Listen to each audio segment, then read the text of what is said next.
Alam mo ba, sa isang tahimik na bayan sa Bambang, Tarlac, may isang lihim na operasyon na nagaganap sa likod ng matataas na pader, mamahaling villa at underground tunnels. Isang operasyong kinasasangkutan ng scam, human trafficking, money laundering at di umano'y espiya ng ibang bansa. At ang mas nakakagulat, ang pangalan na lumitaw sa gitna ng lahat ng ito ay hindi isang kriminal, kundi isang halal na mayor. Ito ang kwento ni Mayor Alice Leal Guo, ang unang babaeng mayor ng Bamban, Tarlac, at kung paano niya nabuksan ang isa sa pinakamalaking skandalo sa kasaysayan ng modernong Pilipinas. Hanggang saan ang kayang itago ng isang tao at hanggang kailan bago tuluyang mabunyag ang katotohanan. Pero bago yan, huwag kalimutang mag-like, comment at subscribe for more contents like this. Let's get started. Ang simula ng lahat. May isang kwento sa Pilipinas na akala ng lahat ay simple lang. Isang batang bayan, isang babaeng mayor at isang pangakong pagbabago. Itataguyod at ipagtatanggol ang saligang batas ng Pilipinas. The first ever lady mayor of the municipality of Bamban. Pero paano kung sa likod ng maamong ngiti at inosenteng imahe ay may tinatago itong lihim na konektado sa scam, human trafficking at posibleng banta sa mismong bansa natin? Bandang 11:30 ng gabi nang makatanggap ng tawag ang mga otoridad na may mga taong tumatakas mula sa isang malaking compound sa Bamban, Tarlac. Nang makarating sila roon, malinaw na hindi ito ordinaryong lugar, kaya't naglabas sila ng baril at siniguradong walang sino man ang makakalabas. Dahil sa gabing iyon, magsisimulang mabunyag ang isang napakalaking lihim na yayanig sa buong Pilipinas. Ano ang pogo at bakit ito delikado? As elected by you, yung pogo na yan, insofar kami dito, malinis yan. Laro yan para lang sa kabila. Ang POGO o Philippine Offshore Gaming Operators ay mga kumpanyang nag-aalok ng online gambling sa mga dayuhan, partikular sa China, mga kabida. Sa papel, legal ito noon. Pero sa likod ng operasyon, maraming POGO ang nagsisilbing front lang ng scam centers, human trafficking at money laundering. Maraming Pilipino at dayuhan ang na-recruit ng mga ito. Akala nila ay legal itong trabaho, call center, IT, customer service, pero kalaunan ay napipilitan silang magpatakbo ng love scams, government impersonation scams at iba pang uri ng panlilinlang. At ang mas malala pa dito, marami sa kanila ay tinotorture, ikinukulong at tinatakot. Tinitira ka talaga kahit saan. Siyempre ako, iiyak ako. Noong una, pagpalo sa akin, iiyak ako, sigaw ako. Pag umiyak ka, lalong lalaksan yung palo sa'yo. So, gaganon ka nila. Huwag kang iiyak. Pag umiyak ka, tatamaan ka talaga sa bibig. Pag nahiisip ko siya, naiiyak ako doon. Ang Baofu Compound ay isa sa pinakamalaking POGO operations sa labas ng Metro Manila. Ilang ektarya ng lupa, mataas na pader, may sariling dormitory, workplace, karaoke bars, kainan. Parang isang buong mundo na hiwalay sa labas. Dito umano nagaganap ang torture, illegal detention, scamming operations at money laundering. Isang Vietnamese national ang tumakas matapos tutukan ng baril ng gwardya at tumalon sa katabing bukid, kung saan siya tinulungan ng isang magsasaka.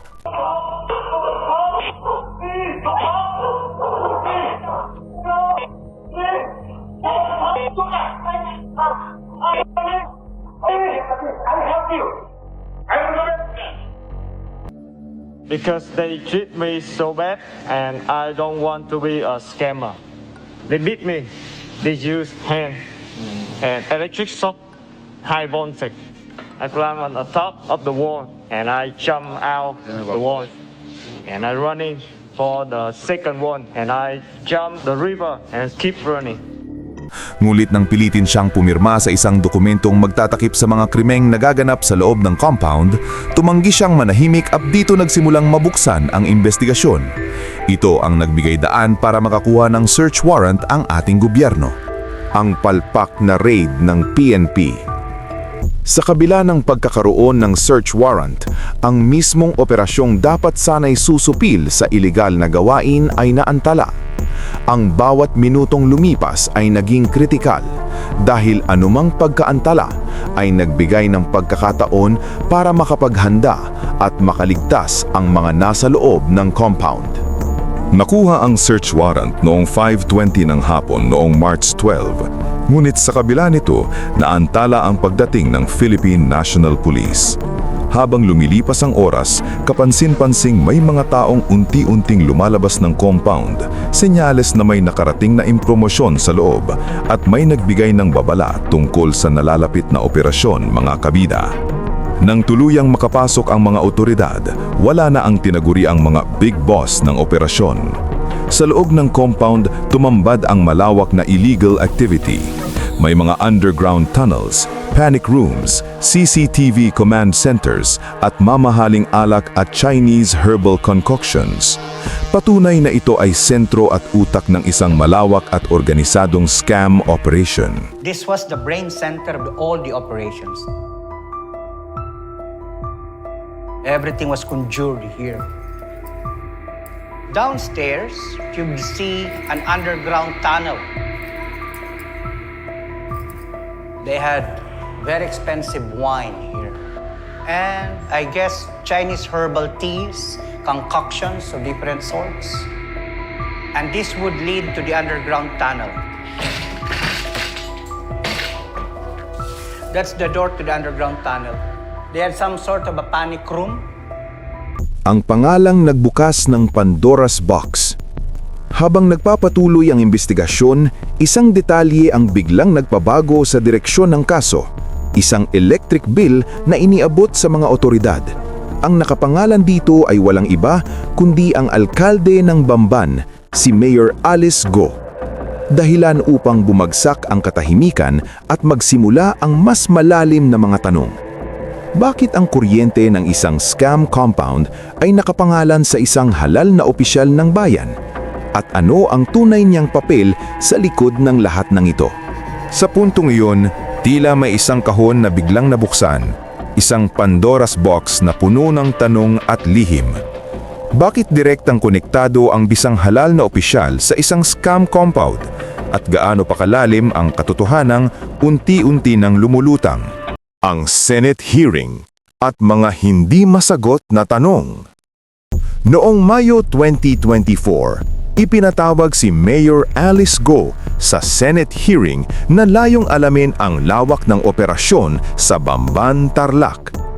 Sa simula pa lamang ng pagdinig, malinaw na hindi simpleng pogo issue ang kaharap ng mga mambabatas, kundi isang kaso na may malalim na implikasyon sa seguridad at batas ng bansa.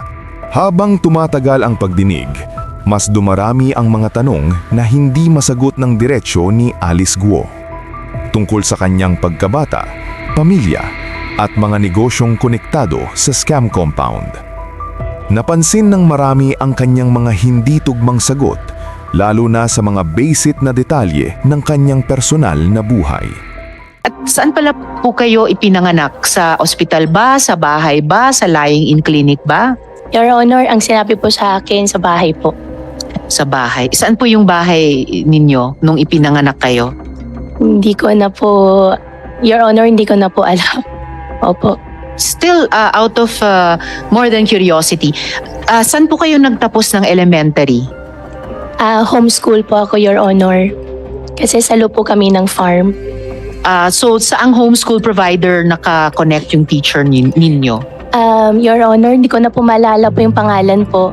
Mas lalo lang itong lumala nang mapatunayang hindi kasal ang kanyang mga magulang. Walang opisyal na record ng kanilang pagkatao at inconsistent ang kanyang mga sagot, mga kabida. Sa halip na linawin ng mga issue, lalo lamang lumalim ang pagdududa ng publiko. Para sa maraming Pilipino, hindi na lang ito usapin ng korupsyon, kundi ng pagkakakilanlan. Sino ba talaga si Alice Go at paano siya nakarating sa posisyon ng kapangyarihan nang walang malinaw na pinagmulan? Ang pera, ang koneksyon, at ang China. Habang sinusuri ang mga dokumento ng iba't ibang kumpanyang konektado kay Alice Go, unti-unting lumitaw ang galaw ng pera na hindi pangkaraniwan. May mga transaksyong umabot sa daan-daang milyong dolyar na dumaan sa mga bank account na konektado sa kanya, dahilan upang masusing siyasatin ng mga autoridad ang pinagmulan at destinasyon ng mga pondo. Mas lalong naging kahina-hinala ng matuklasang malaking bahagi ng pera ay direktang ipinadala palabas ng bansa, partikular sa China. Higit $200 million ang dumaan sa mga account na konektado kay Alice Go. Sa mga papeles ng isang kumpanyang may kaugnayan sa Baofu, lumitaw ang mga pangalang Zhang Ruijin at Lin Baoying. Mga individual na kalaunay maiuugnay sa pinakamalaking money laundering case sa kasaysayan ng Singapore. Lalong lumalim ang hinala nang mapag-alamang ang mga sangkot sa nasabing kaso ay nagmula lahat sa Fujian, China, ang parehong lugar na sinasabing pinanggalingan ni Alice Go. Sir, ang tatay ko po ay Chinese. Okay, siya ay Chinese. So, taga saan po siya sa China? Taga Fujian po. Para sa mga investigador, hindi na ito basta usapin ng negosyo, kundi isang malinaw na pattern ng koneksyon na maaaring magbukas sa mas malawak pang network sa likod ng operasyon. Ang pinakamabigat na ebidensya, habang nagpapatuloy ang investigasyon, dumating ang kumpirmasyon mula sa NBI. Ang fingerprint ni Alice Go ay tumutugma kay Gu Huaping, isang Chinese national na pumasok sa Pilipinas noong 2003, edad 13. Ibig sabihin, ang persona at pagkatao na ipinakita niya sa publiko ay isang buong peking pagkakakilanlan. Ang resulta ng ebidensya ay nagpatunay na ang mayor ng Bamban ay hindi Pilipino at ang kanyang buong kasaysayan mula sa pagkabata hanggang sa pagiging opisyal ay gawa-gawa lamang. Lahat ng naunang pahayag at dokumento tungkol sa kanyang pamilya at pinagmulan ay nalantad bilang palsipikado.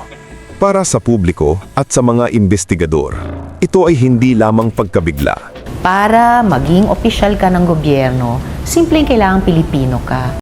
Ito ay pagsabog ng katotohanan na magpapabago sa pananaw ng lahat sa kung paano nakapasok ang isang dayuhan sa mataas na posisyon sa isang bayan. Ang tanong na naiwan, paano siya nakalampas sa lahat ng seguridad at batas ng Pilipinas? Pagtakas, paghuli at mga akusasyon. Hindi nagtagal, si Alice Go ay biglang nawala at hindi umattend sa ikatlong Senate hearing. Ang pag-alis niya sa bansa ay nagdulot ng galit at pagkabigla sa publiko at nag-utos si Pangulong Marcos ng malawakang manhunt upang mahanap at maaresto siya. Matapos ang ilang linggo ng paghahanap, nahanap at naaresto si Guo sa Indonesia at agad na ibinalik sa Pilipinas. On or about 1 o'clock a.m. 4 September, Alice Go, also known as Guo Huaping, was arrested in Tangerang City, Jakarta, Indonesia. I congratulate all law enforcement personnel who made this apprehension possible. Let this serve as a warning to those who attempt to evade justice. The arm of the law is long, and it will reach you. Siya ay kinasuhan ng human trafficking at money laundering, subalit mariing itinanggi niya ang lahat ng akusasyon, mga kabida. Ako po ay isang Filipino. Mahal ko po ang sarili ko pong bayan, sarili ko pong bansa. Nasa hog racing or nasa Baofu? Nasa hog racing po, wala po sa Baofu po, Your Honor. Hindi po kami involved in any pogo operation po, Your Honor. Para sa mga otoridad, ang pagkakakulong at pagbalik niya sa bansa ay isang babala sa sinumang magtatangkang lumabag sa batas. Subalit nananatili pa rin ang maraming tanong tungkol sa lawak ng kanyang impluensya at koneksyon sa mga iligal na operasyon. Chinese spy nga ba si Alice Go? Isang testigo, Si Xi Zhejiang ang nagsabing si Alice Go ay umano'y planted ng Chinese government bilang agent of influence upang mangalap ng impormasyon at impluwensyahan ang bansa. Xi Zhejiang made the claim that he was in communication with Guo Huaping and that, like him, she was planted in the Philippines by the Chinese government. 中国是不可信的，我们两个你看一下，曾经都为这个国安部卖命，你看看我的下场。要想不被灭口呢，就把真相呢，就告诉全世界。 Ang Philippine Military Chief mismo ay nagsabi na ginagamit ng China ang POGO operations para makapasok sa lipunan ng Pilipinas. Subalit hanggang ngayon, walang sapat na ebidensya upang matiyak kung siya nga ba ay isang espiya. Your Honor, unfair naman po para sa akin. Hindi ko po siya kilala at gusto ko rin po na iparating sa lahat ng kababayan ko at buong Pilipinas na rin po. Totally po, hindi po ako spy. Sa kabila ng lahat ng ebidensya laban sa kanya, nakakagulat na marami pa rin sa mga residente ng Bamban ang nananatiling tapat at sumusuporta kay Alice Go. Para sa kanila, nakita nila sa kanya ang isang leader na tumulong sa kanilang bayan at nahihirapan silang paniwalaan na ang babaeng iyon ay may lihim na koneksyon sa isang masalimuot na scam operation. Hindi naman sila naniniwala na ganun tao si Alice. Kahit ako, hindi ako naniniwala na Chinese siya. Parang inano lang siya. Parang pinagtulong-tulungan lang siya sa Senado. Medyo pag ini-interview niya sa TV, napapahiyak nga kami. Naawa kami sa kanya. Talagang gugustuhin ko rin na makababalik sa Bamban si Madam Alice. Hindi lang mayor, baka kung talagang magtatagal siya rito, baka congressman o gobernador, abutin niya. I-share, bibigay sa mga hindi katulad ng iba. Sa kanila lang. Pero kasi hindi. Kung Chinese siya, ipoboto ko. Ang tanong ngayon, paano mo hahatulan ang isang tao kapag magkahalo ang mga ebidensya ng krimen at ang tiwala ng sariling komunidad? Ang kasaysayan ni Alice Go ay nagbukas ng komplikadong debate sa pagitan ng batas, moralidad at pananampalataya sa lider ng bayan. Dahil sa kasong ito, tuluyan ng ipinagbawal ang lahat ng POGO sa Pilipinas. The grave abuse and disrespect to our system of laws must stop. Kailangan nang itigil ang panggulo nito sa ating lipunan at paglalapastangan sa ating bansa.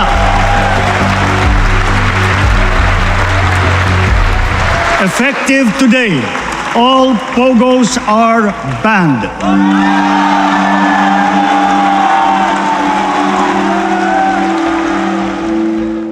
Kamakailan lang, inanunsyo ng mga otoridad na 167 Chinese nationals ang naaresto sa iba't ibang POGO operation sa bansa dahil sa iba't ibang iligal na gawain, kabilang ang human trafficking, online scams at money laundering. Ang mass arrest na ito ay malinaw na nagpapatunay na ang problema sa POGO ay hindi lamang lokal na issue kundi isang malawakang network na konektado sa dayuhang operasyon. Para sa maraming Pilipino, ito rin ay paalala na ang batas ay dapat ipatupad ng pantay at walang pinipiling lahi o posisyon sa lipunan. Si Alice Go ang naging simbolo ng korupsyon, kahinaan ng sistema, pag-abuso sa batas, dayuhang impluwensya, at posibleng siya pa lang ang umpisa. This is not over yet. Alice Go is not it all. Sa huli, ang tanong ay hindi lang kung sino si Alice Go. Ang mas mahalagang tanong ay, paano ito nangyari sa sarili nating bayan? Ilang Alice Go pa ang posibleng nakaupo sa pwesto ngayon? Gaano ba kahanda ang Pilipinas na ipagtanggol ang sarili laban sa ganitong panlilinlang? Bilang Pilipino, ano ang responsibilidad natin? Manahimik ba? O magtanong, magbantay at magmahal ng sarili nating bansa? Ikaw, kabida. Kung ikaw ang nasa posisyon, ano ang gagawin mo para protektahan ang Pilipinas? Comment ka lang. Gusto naming marinig ang boses mo. At kung nagustuhan mo ang video na ito, huwag kalimutang mag-like, comment, at subscribe for more contents like this. Maraming salamat sa panonood. Hanggang sa muli, kabida!